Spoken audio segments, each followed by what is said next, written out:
આગળ વાત કરીએ તો રાહુલ ગાંધીના ગુજરાત પ્રવાસને લઈને સેવાદળના રાષ્ટ્રીય સંયોજક લાલજી દેસાઈએ જણાવ્યું કે રાહુલ ગાંધી ગુજરાત આવ્યા અને તેઓ કાર્યકર્તાઓ સાથે સતત 2 દિવસ સંવાદ કરશે।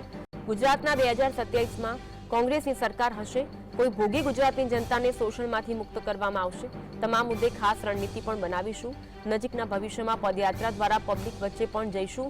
ગુજરાતમાં આઈએએસ આઈપીએસ દ્વારા ચૂંટણીઓ કરવામાં આવી રહી છે। અમે સાથે રહીને ચૂંટણી લડીશું।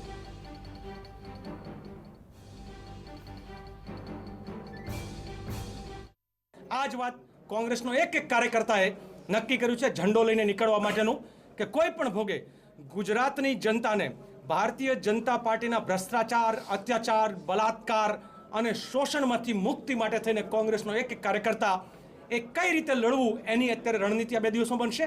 સાથે રાહુલજી ખુદ જ્યારે મેદાનમાં ગુજરાતના ઉતરી રહ્યા છે ત્યારે કોંગ્રેસનો એક કાર્યકર્તા એ ચાહે પ્રદેશ સ્તરનો મોટામાં મોટો નેતા હોય કે પછી એક ગામના બૂથ ઉપર બેસનારો કાર્યકર્તા હોય, આ બધા એક ઉત્સાહ સાથે મળીને લડવા માટેની આજે 2 દિવસમાં રણનીતિ બનશે।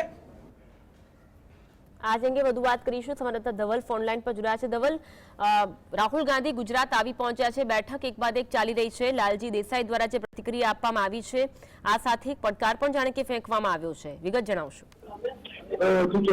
વાત કરવામાં આવે તો રાહુલ ગાંધી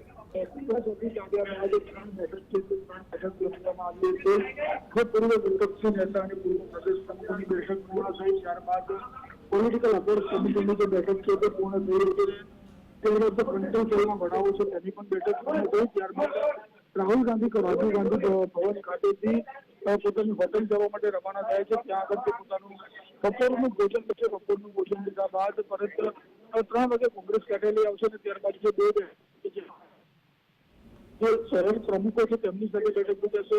નગરપાલિકા, જિલ્લા પંચાયત અને તાલુકા પંચાયતના જે હોદ્દેદારો છે તેમની સાથે બેઠક છે તે બેઠક યોજાશે અને તે રીતે સંપૂર્ણપણે પૂર્ણ થશે। ત્યારબાદ જે રાત્રિ દુકાન છે તે પોતાનું અમદાવાદની હયાત હોટલ ખાતે